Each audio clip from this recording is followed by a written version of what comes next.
Olá pessoal, sejam todos bem-vindos em nosso encontro semanal para juntos estudarmos a Bíblia, a Palavra de Deus, por meio do nosso guia de estudo, a lição da Escola Sabatina que você vê aqui em minhas mãos. Com esse tema, alusões, imagens e símbolos, como estudar a profecia bíblica. Já tem reverberado muita positividade com relação a esses temas. Se você ainda não adquiriu esse manual, entre em contato agora no nosso DDD 21 3872 7375. É o nosso WhatsApp comercial, o WhatsApp aqui da CPB Livraria Rio de Janeiro. Entre em contato conosco, adquira o seu manual de estudos desse trimestre e também do trimestre a seguir, do terceiro, que já está à disposição aqui em nossa livraria.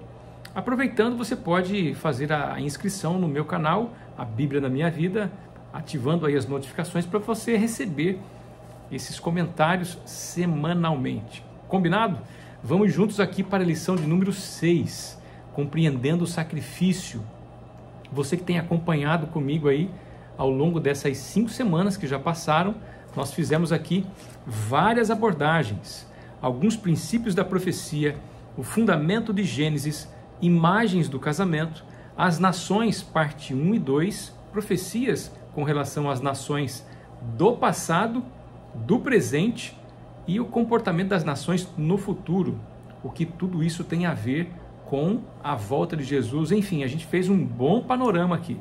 O assunto agora é compreendendo o sacrifício. E Apocalipse, no capítulo 5, verso 9, Jesus revelou a João, o profeta, o seguinte: e cantavam um cântico novo, dizendo: digno és de pegar o livro e de quebrar os selos, porque foste morto, e com teu sangue compraste para Deus os que procedem de toda a tribo, língua, povo e nação. João aqui tem uma visão do trono celestial, lá do santuário celestial. E ele enxerga quem? Quem é a pessoa que está sendo prefigurada nesse verso aqui? Naturalmente é Jesus. E isso é o mais importante, porque Jesus é o único que tem poder, autoridade, a autonomia diante do universo para redimir as pessoas para Deus. Comprar pessoas para Deus é redimir pessoas para Deus. Redimir do quê? É lógico, redimir do pecado. A lição nessa semana ela vai falar sobre essas duas esferas: salvação, ou seja, santidade, e pecado, pecaminosidade. A santidade está associada a quem? Está associada a Deus. E a pecaminosidade está associada a quem? Está associada aos seres humanos. A pergunta que eu faço para a gente dar aqui início é a seguinte: é possível se aproximar de Deus? Do jeito que nós estamos, do modo como nós vivemos, do modo como nós falamos, é possível se aproximar de Deus? Pensem aí nesta pergunta e nós vamos respondê-la ao longo do nosso estudo.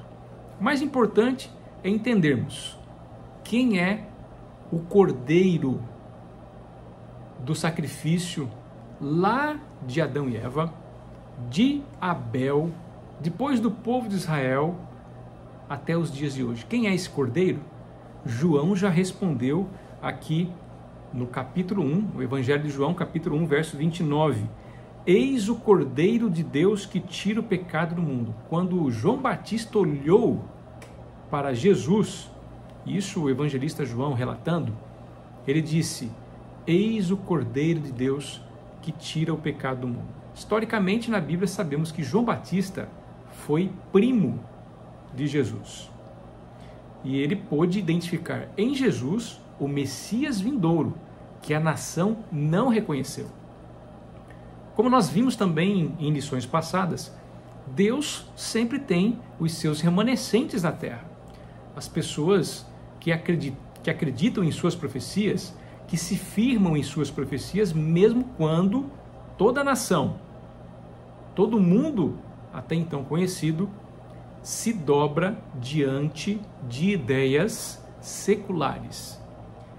João Batista era um caso desse. João Batista era um crente que não se associou às ideias de sua época com relação à religiosidade e se firmou nas profecias do Messias vindouro. E ele pôde reconhecer a Cristo como o Cordeiro de Deus que tira o pecado do mundo.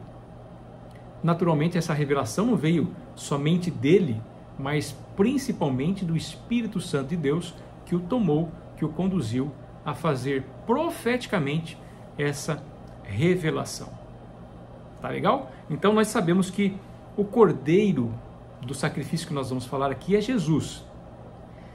É interessante também, agora passando para uma próxima ideia, como Deus ensina seus filhos na Bíblia, como Deus ensinou o seu povo, por exemplo, o povo de Israel. Como Deus ensinou, vamos um pouco mais antes, Adão e Eva a adorar, como Deus ensinou Caim e Abel a adorar, como Deus ensinou Abraão, Isaque, Jacó e aí o povo de Israel a adorá-lo.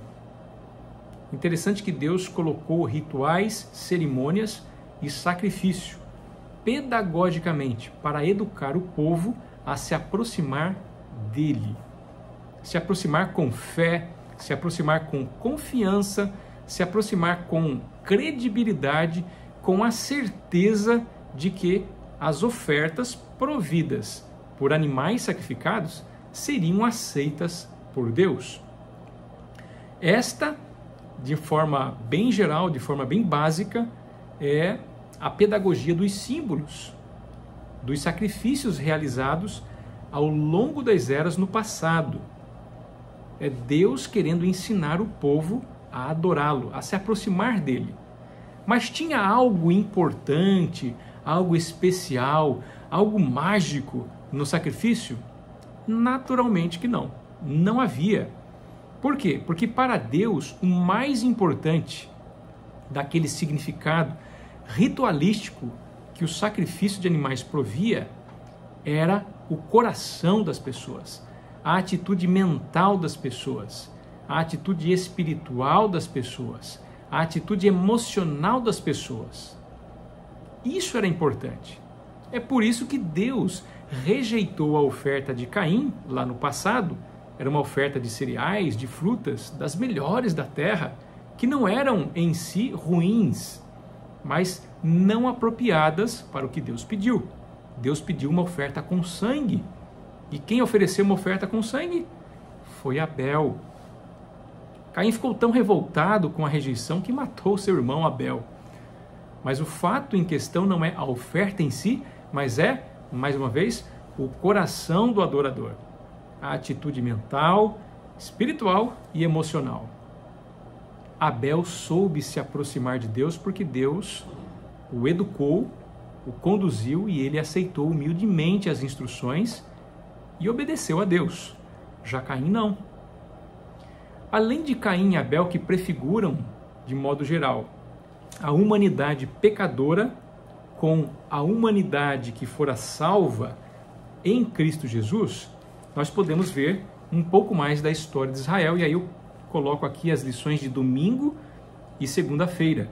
Sacrifícios inúteis, sangue de touros e de bodes. Como eu disse, não havia nada de especial nessas ofertas que de algum modo santificasse o povo, purificasse o povo. Tudo era um ritual, tudo era uma cerimônia muito significativa, muito profunda em si, porém eram símbolos que prefiguravam uma realidade. Qual é essa realidade? Nós vimos aqui em Apocalipse capítulo 5, verso 9, a realidade em Cristo. É Cristo que redime, é Cristo que purifica, é Cristo que perdoa os pecados através do seu sacrifício. Ele, como disse João Batista, é o Cordeiro de Deus que tira o pecado do mundo. Então, voltando à nossa pergunta original, como podemos se aproximar de Deus? Podemos se aproximar de Deus do jeito que estamos, do jeito que falamos, do jeito que vivemos? Não é bem assim. O povo de Israel fez isso. Enquanto o povo de Israel gozava ali de bênçãos, de riqueza, de prosperidade, em todos os sentidos. Estava indo tudo muito bem, a nação estava bem, eles estavam reconhecendo com o seu culto de adoração o Senhor que lhes providenciava tudo, estava tudo legal. A partir do momento que houve infidelidade por parte de Israel, houve idolatria, houve apostasia, começou a ficar caracterizado uma hipocrisia espiritual. E aí as pessoas guardavam o sábado, Israel guardava o sábado sem levar em conta o seu significado especial, que era Cristo, um tempo apropriado com Deus. Israel começou a oferecer sacrifícios inúteis de animais, a derramar sangue desnecessário, porque os sacrifícios para eles era algo mecânico, apenas ritualístico, não havia espiritualidade, religiosidade, santidade alguma. Por quê? Porque era uma atitude fria, que não levava o adorador a refletir no quê? No seu pecado, refletir na sua necessidade de Deus, refletir na sua dependência de Deus. É o que a lição diz: a atitude de autossuficiência domina o mundo, assim como dominou o coração lá de Caim, começando com Eva, que infelizmente caiu, depois seu filho Caim, depois também os próprios patriarcas, Abraão, Isaque e Jacó também caíram, mas se arrependeram e se voltaram a Deus, e o povo de Israel. E hoje também muitos há que têm atitudes autossuficientes, que acham que não dependem de ninguém, nem de Deus. Por isso a lição colocou algo importante para nós refletirmos. A atitude de autossuficiência domina o mundo, domina o coração das pessoas, e já não resta sacrifício. O sacrifício de Cristo para algumas pessoas é em vão.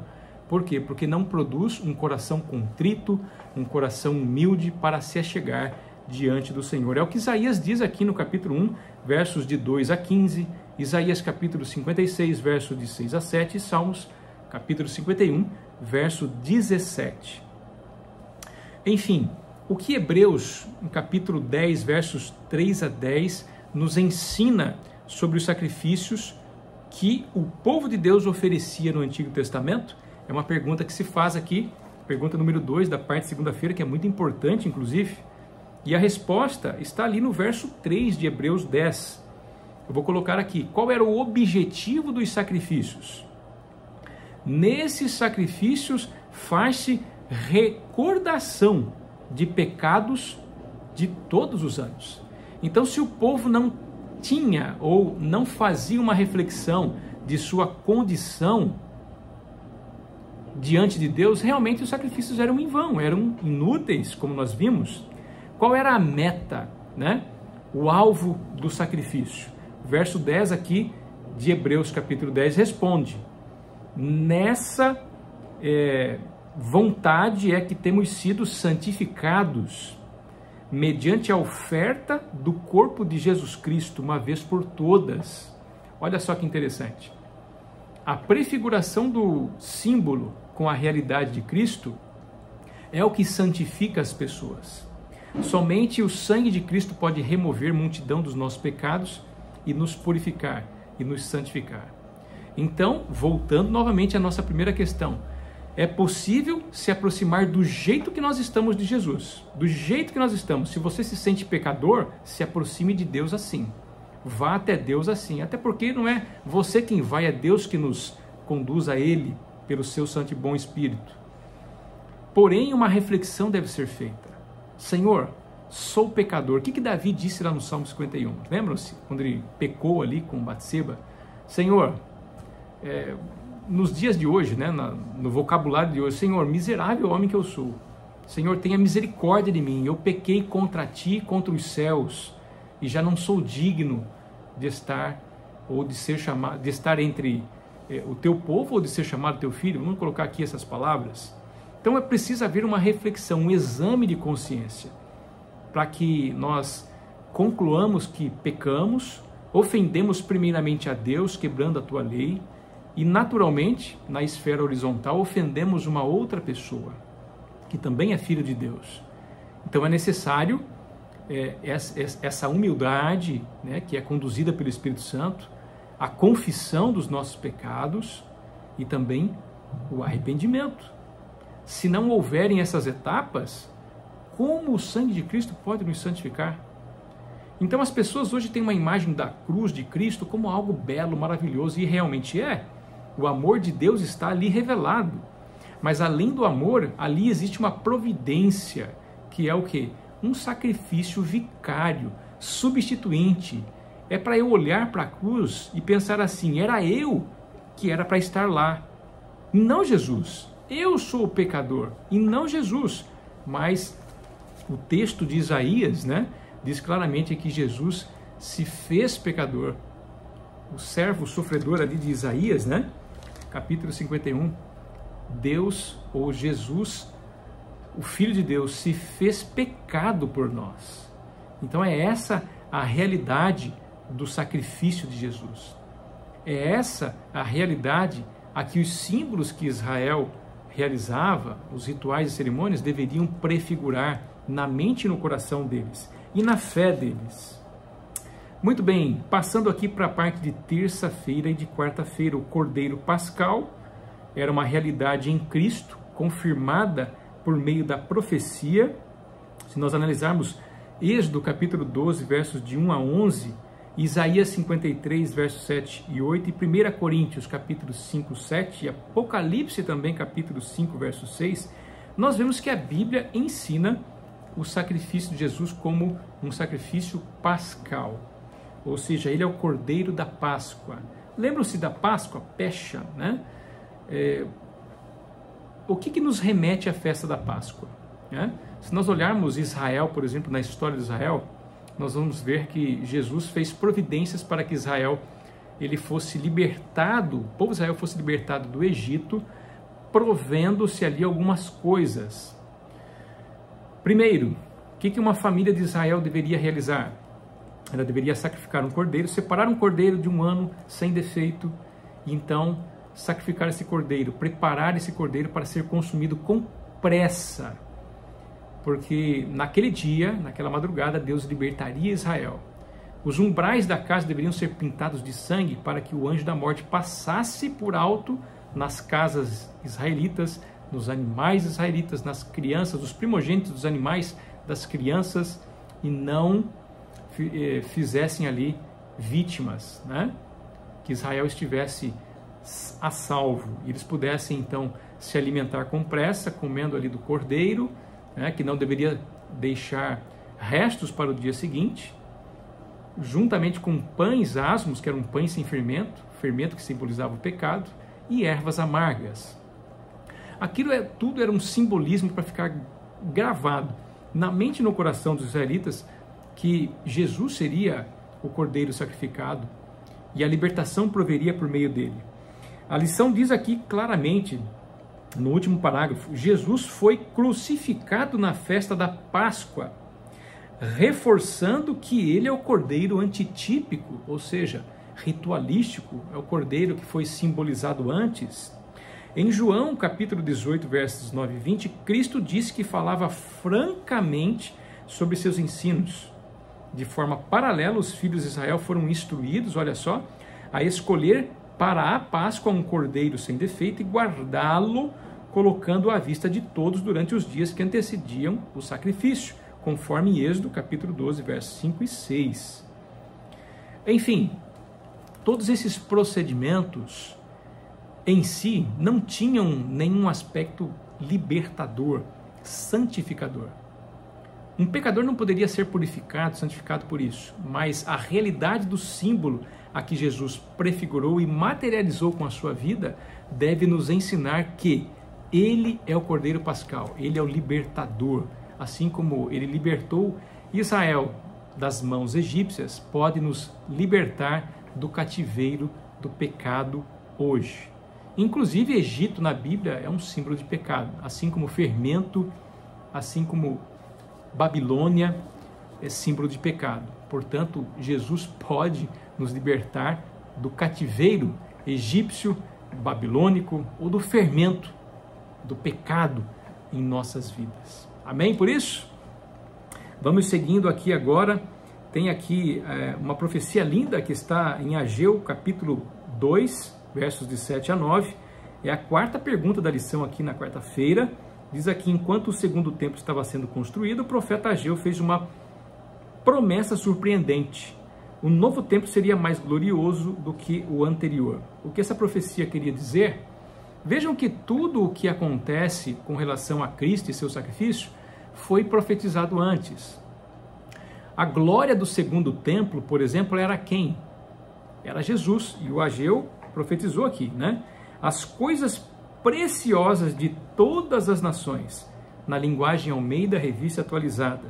E na Almeida Revista e Corrigida está assim, o desejado de todas as nações. Ou seja, é o profeta Ageu, né, prometendo ali, profetizando pelo Espírito Santo que a glória do segundo templo seria maior que a glória do primeiro templo. Lembram-se da história do templo de Israel, o primeiro templo construído por Salomão? Muito majestoso, bonito, mas, enfim, o segundo templo seria melhor do que o primeiro em termos cristocêntricos, ou seja, porque Jesus habitaria nesse templo. Não que Deus não habitou no primeiro, mas é que a presença física, humana de Jesus habitaria no segundo templo. E aqui Ageu diz ainda, a glória desta última casa será maior do que a da primeira, no verso 9 de Ageu capítulo 2. Ou seja, a profecia destaca a importância do propósito, ou seja, neste lugar darei a paz. Esse é o objetivo da profecia de Ageu. Jesus estaria presente no templo, no segundo templo, fisicamente, para prover a sua paz. E a paz que ele dá excede todo o entendimento humano. A paz de Jesus é uma paz superior, politicamente falando. É uma paz que as nações hoje não conseguem dar. É uma paz que realmente é sobrenatural, que afeta a espiritualidade, que afeta as emoções, que afeta a nossa vida física. Você quer ter essa paz em Jesus Cristo? Entregue a vida a Ele. Entregue a vida do jeito que você está.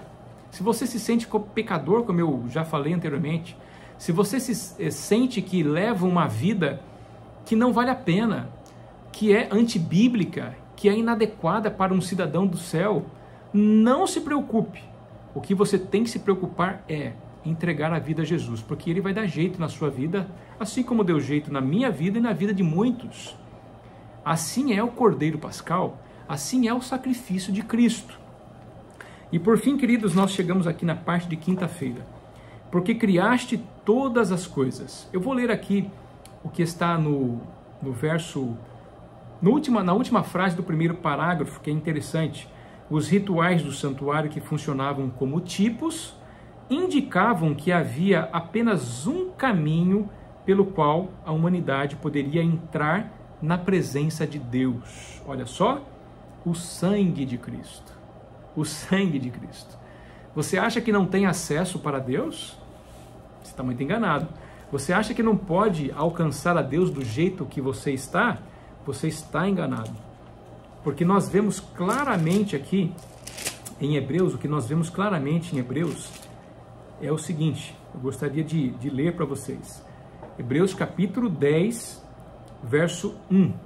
Ora, visto que a lei tem sombra dos bens vindouros, não a imagem real das coisas, nunca jamais pode tornar perfeito o quê? Os ofertantes. A lei pode nos tornar perfeitos? Não pode nos santificar tão pouco. Com os mesmos sacrifícios que ano após ano perpetuamente eles oferecem. Doutra sorte não teriam cessado de ser oferecidos, porquanto os que prestam culto, tendo sido purificados uma vez por todas, não mais teriam consciência de pecados? Pergunta que o apóstolo Paulo faz, né? E aí vem o verso 3 aqui. Entretanto, nesse sacrifício faz-se recordação de pecados de todos os anos, é o que nós vimos. Então, a imagem simbólica retrata o que nós precisamos realizar diante de Cristo, diante do seu sacrifício. É ter uma atitude mental, espiritual e emocional diferente. uma atitude de reflexão, de conscientização dos nossos pecados, de dependência para com Deus, a fim de que o Senhor, santo como é, o Senhor que realmente pode tornar a pessoa impura, impurificada, realmente nos use e nos cubra com a sua justiça. É a justiça de Cristo na cruz. Então, quando olharmos para Jesus na cruz, e aqui eu vou encerrando, nós precisamos refletir e entender que aquela justiça que Cristo proveu em nosso favor deve ser creditada em nossa vida por meio da nossa fé nele. Se essa justiça não for creditada em nossa vida, nada mais o fará. Nós não teremos a santificação pelo Espírito e tampouco a glorificação com a volta de Jesus. O que acontece é que muitas pessoas hoje, infelizmente, elas querem ter acesso ao desejado de todas as nações por meio de uma religiosidade, de uma adoração própria, desprovida da justiça de Cristo. Foi o que Caim realizou para Deus. E qual foi o desfecho? Deus o rejeitou. Deus o rejeitou amando a Caim. Impressionante isso, né? Como Deus pode rejeitar uma pessoa mesmo amando ela? Mesmo manifestando ali a necessidade, o desejo de salvá-la. Deus pode fazer isso, porque a atitude do adorador é quem vai definir ali o objetivo da adoração. E se o objetivo da nossa adoração não for se aperfeiçoar em Cristo, nós estamos adorando em vão. Infelizmente, existem muitas pessoas que estão adorando em vão. Muitas, às vezes, não têm consciência disso, mas outras têm consciência e decididamente fazem como Caim, continuam ofertando aquilo que Deus não pediu. Então, meus queridos, eu queria encerrar aqui com, naturalmente, uma citação da lição que está no último parágrafo da parte de quarta-feira. A cruz nos revela duas verdades. Primeiro, Deus nos ama a ponto de se sacrificar por nós. A segunda, a cruz deve nos mostrar que somos realmente pecadores e caídos, de tal maneira que somente por meio da cruz poderíamos ser salvos. Cristo é o único digno de obter e garantir nossa salvação. Sua vida foi a única sem pecado que satisfez perfeitamente a glória do Pai. É o que está aqui em Patriarcas e Profetas, na página 39. Querido, fica aqui a minha mensagem.